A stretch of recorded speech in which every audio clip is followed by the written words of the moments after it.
ଯିବା ଯିବା ଯିବା ଯେ ସେଠି ଯେଉଁ ବଡ଼ ବଡ଼ କିମ୍ଭୀର ସବୁ ଅଛନ୍ତି କିମ୍ଭୀର ଯେତେବେଳେ ଆସିବ କ'ଣ କରାଯିବ?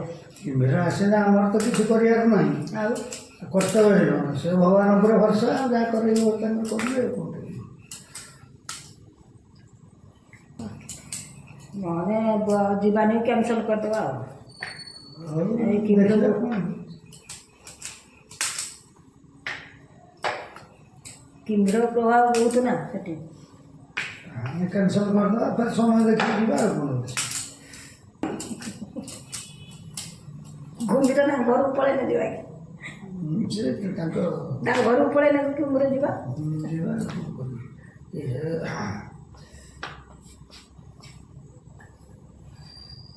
ତାଙ୍କ ଠଣ ଅଛି ନା ନାଇଁ ତାଙ୍କ ଠଣ ପାଣି ଭିତରେ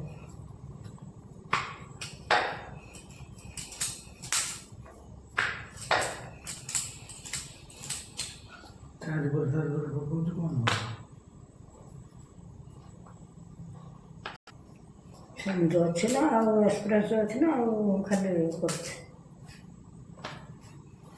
ଆରେ ପାଳି ତୋ ବାପା ଯେଉଁ କରି ଭଲ ପାଠ ପଢ଼େଇ ପାରିଲେ ସେତେବେଳେ ସ୍କୁଲ କଲେଜ ଯେତେବେଳେ ଯେମିତି ଥିଲା ଆଉ କ'ଣ ତା ବୋଲି ସେତେବେଳେ ଯେତିକି ପଢ଼ିଛି ଆଉ କ'ଣ ବେଶୀ ପଢ଼ିନି ବେଶୀ ଟିକେ ପଢ଼ିଥିଲେ ଭଲ ହେଇଥାନ୍ତା ସେତେବେଳେ ଗାଁ ମାନେ ଥିଲା ଚାଷାଳି ଥିଲା ସ୍କୁଲ ଭଲ ନଥିଲା ଯାହା ହେଇଛି ହେଇଛି ଆଉ କ'ଣ ପଢ଼ିଥିଲୁ ପଢ଼ିଥାନ୍ତୁ ନା କଲେକ୍ଟର ଫଲେକ୍ଟର ଟିକେ ହେଇଥାନ୍ତୁ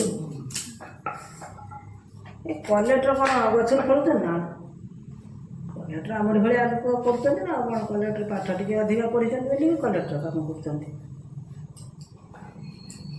ହଉ ମୋ ବାପା ସିନା ମୋତେ ପଢ଼େଇଲାନି ତମ ବାପା ପଢ଼େଇଲାନି ତମକୁ ପଢ଼େଇଥିଲେ ଯେ ଏତେ ଚାଲସାଲି ଥିଲା ମାଷ୍ଟର ଗୁଡ଼ା ଭାରି ପିଟନ୍ତି ମୁଁ ଛୁଆଙ୍କୁ ସବୁ ଶିଖେଇ ସାଖେଇ ଦେଇକି ମାଷ୍ଟରକୁ ଦୁଇଟା ସିଲେଇ ଦେଇକି ବିଦା କରିଦେଲୁ ଆଉ ଏମିତି ତାହେଲେ ଗୁଣ୍ଡାଗିରି କାମ କରୁଥିଲ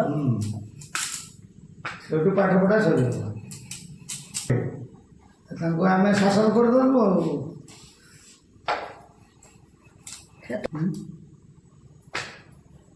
ଆଉ କୁହନି ତମେ ଏମିତିଆ କଥା କୁହନି ଛୁଆଙ୍କ ଉପରେ ଖରାପ ପ୍ରଭାବ ପଡ଼ିବ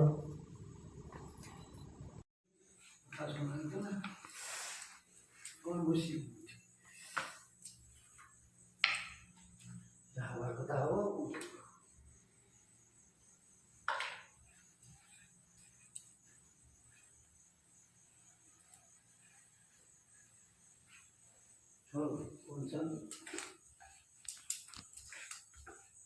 ଜନ୍ମର କ'ଣ ହେମି ତମକୁ କିଛି ଜଣାପଡ଼ୁଛି ନା ସେଟା ଜାଣି ହେବନି କିନ୍ତୁ ଭଗବାନ ଯେଉଁ ଶାସ୍ତ୍ର ଗୁଡ଼ା ସବୁ ଆମକୁ ପଠେଇଛନ୍ତି ଜ୍ଞାନ ଉପଲବ୍ଧି କରିବା ପାଇଁ ଗୀତାରେ ଲେଖା ଅଛି ମନୁଷ୍ୟ ଗୀତା ପାଠ କରି ତା ଯେଉଁ ଜ୍ଞାନ ଅର୍ଜନ କରେ ଗୀତା ଜ୍ଞାନ ସାହାଯ୍ୟରେ ମୁଁ ଲୋକତ୍ର ପାଳନ କରୁଛି ଏଥିରେ ସନ୍ଦେହ ନାହିଁ ଗୀତା ଉତ୍କୃଷ୍ଟ ବ୍ରହ୍ମ ବିଦ୍ୟା ଅଟେ ତେଣୁକରି ଏ ସୃଷ୍ଟିଟା ହେଉଛି ବ୍ରହ୍ମମୟ ତେଣୁକରି ଏକ ବ୍ରହ୍ମ ଦ୍ୱିତୀୟ ନାସ୍ତି ଆଉ ସବୁ ରହିଲା ପ୍ରକୃତି ସେ ବ୍ରହ୍ମକୁ ସବୁବେଳେ ଧ୍ୟାନ କଲେ ନିଜର ଭଲ ମନ୍ଦ କର୍ମ ନେଇକିରି କି ଜନ୍ମ ଆଗ ଭବିଷ୍ୟତକୁ ହେବା ସେ କଥା ସେ ଭଗବାନଙ୍କ ଉପରେ ନ୍ୟସ୍ତ କରେ କିନ୍ତୁ ସବୁ ରହିଛି କର୍ମ କଥା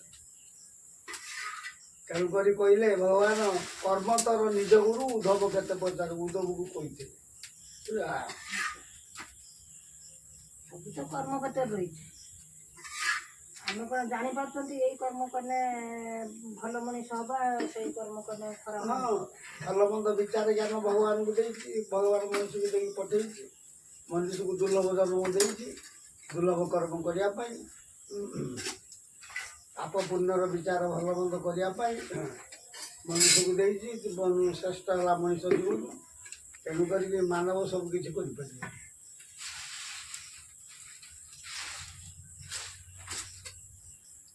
ମୁଁ କେମିତି କର୍ମ କରୁଛି କେମିତିଆ କର୍ମ କରୁଛି ତମେ ତ ଜାଣିଥିବ ଅବଶ୍ୟ ଅଳ୍ପ ବହୁତ କିଛି ଜାଣିଥିବ ମୁଁ ଜାଣୁଛି ଜାଣିଲେ କ'ଣ ତୁ ଟିକେ ଧୈର୍ଯ୍ୟ ଟିକେ ତୋର କମ୍ ତେଣୁକରି କୌଣସି ପଦେ କଥା ହେବା ବେଳକୁ କାନ୍ଦିବୁ ଧୈର୍ଯ୍ୟ ହରା ବୁଝିପାରିଲୁ ଧୈର୍ଯ୍ୟ ଗୋଟେ ବନ୍ଧ, ଧୈର୍ଯ୍ୟ ବନ୍ଧଟାକୁ ମଜବୁତ କଲେ ସବୁ କିଛି ଠିକ୍ ହେବ। ଧୈର୍ଯ୍ୟ ହରା ହେଇଗଲେ ସବୁ ଭାଙ୍ଗି ପଡ଼ିବ। ତା ତ ସତ କଥା। କ'ଣ କରିବା, ଯେତେବେଳେ ଅସୁବିଧା ତ ଆସୁଛି ତ ମୁଁ ତ ରଖିପାରୁନି। ସେତିକି ମୋର ତ ଗୋଟେ ବିରାଟ ଭୁଲ ହଉ ବା ଠିକ୍ ହଉ, ଯାହା ହଉ ହେଉଛି ଆଉ। ଟିକେ କଣ୍ଟ୍ରୋଲ କର, କଣ୍ଟ୍ରୋଲ ନ କଲେ ହେବ କେମିତି? ସେ ତ ଯେତେବେଳେ ଭଗବାନ ମଣିଷକୁ କି କର୍ମ କରିବା ପାଇଁ କହିକି ପଠେଇଛନ୍ତି। ଯଜ୍ଞରୁ ବ୍ରହ୍ମ ଲାଭ ହୁଏ। ତେଣୁକରି ଗୀତାରେ ଲେଖା ଅଛି, ଯଜ୍ଞ ଅର୍ଥେ କର କର୍ମ, ଯଜ୍ଞ ସାକ୍ଷାତ ପରମ ବ୍ରହ୍ମ। ଯେ କର୍ମେ ବିଷ୍ଣୁ ପ୍ରୀତି ନହି, ସେ କର୍ମେ ଜୀବ ବନ୍ଦୀ ହୋଇ। ତେଣୁ କରିକି ଆଉ ଯେତେ କର୍ମ ରହିଲା ବନ୍ଧନ କର୍ମ, ସେ ବନ୍ଧନରୁ ମୁକ୍ତ ହେବା ପାଇଁ ଯଜ୍ଞ କରିବାକୁ ପଡ଼ିବ। ଯଜ୍ଞ କଲେ ଜ୍ଞାନ ଉଦୟ ହେବ। ସୂର୍ଯ୍ୟ ଯେରକମ ଉଦୟ ହେଉଛି ସେଭଳିଆ ଜ୍ଞାନଟା ଉଦୟ ହେବ। ଜ୍ଞାନ ଉଦୟ ହେଲେ ସେ ଦିବ୍ୟ ଜ୍ଞାନର ପରିଣତ ହେବ। ଜ୍ଞାନ ଉଦୟ ନହେଲେ ଦିବ୍ୟ ଜ୍ଞାନର ପରିଣତ ହେବନି। ମନୁଷ୍ୟ ଦେହେ ଦିବ୍ୟ ଜ୍ଞାନ ଦେଖି ସନ୍ତୁଷ୍ଟ ଭଗବାନ। ଦିବ୍ୟ ଜ୍ଞାନ ନିଜକୁ ନିଜେ ନିଜ କର୍ମ ଦ୍ୱାରା ସେ ଜ୍ଞାନକୁ ଫୁଟେଇ ପାରିଲେ ଦିବ୍ୟ ଜ୍ଞାନର ପରିଣତ। ଦେଖ, ଭଗବାନ ଦୁର୍ଲଭ ଜନ୍ମ ଦେଇକି ପଠେଇଛି। ଲୋକ ତାକୁ ବୁଝିପାରୁନି। କିଏ ଆତ୍ମହତ୍ୟା କରୁଛି, କିଏ କୁକୁର ପଡ଼ିକି ମରୁଛି, କିଏ ବିଷ ଖାଇକି ମରୁଛି। ସେମାନେ କେତେ ବଡ଼ ସବୁ ଭୁଲ କରୁଛନ୍ତି। କି ଜୀବନଟା କେତେ 84 ଲକ୍ଷ ଜନି ପରେ ଏ ଦୁର୍ଲଭ ଦେହ ଆସିଛି, ତାକୁ ମଣିଷ ନଷ୍ଟ କରିଦେଉଛି। ତାକୁ ଚିନ୍ତାଧାରା ଠିକ୍ କରିପାରେ, ଧୈର୍ଯ୍ୟ ବନ୍ଧୁକୁ ଭାଙ୍ଗି ଦେଉଛି। ଭାଙ୍ଗି ଦେଇକି ଧୈର୍ଯ୍ୟ ହରା ହେଇକିରି ବିଷ ଖାଇଯାଉଛି। କିଏ ପୋଖରୀରେ ପଡ଼ୁଛି, କିଏ ଫାଶୀ ଦେଉଛି। ଏଗୁଡ଼ା ମହାପାପ କରୁଛନ୍ତି। ଏ ମଣିଷ ଜୀବନ ପାଇଲେ କେମିତି? ଭଗବାନ କ'ଣ ଏହା କରିବା ପାଇଁ ପଠେଇଦେଲେ? ସବୁବେଳେ ପାଇଁ ଭଗବାନଙ୍କ ଉପରେ ନ୍ୟସ୍ତ ରଖିକିରି କର୍ମ କର, ତମକୁ ସେ ସଦ୍ବୁଦ୍ଧି ସଦ୍ଜ୍ଞାନ ଦେବେ। ତାଙ୍କ ଉପରେ ନ୍ୟସ୍ତ ନ ରଖିଲେ ସଦ୍ଜ୍ଞାନ ସଦ୍ବୁଦ୍ଧି କେବେ ଆସିବନି। ତାର ସଂସାର ମାୟା ଗୁଣରେ ଏଗୁଡ଼ାକ ସବୁ କରିଛି।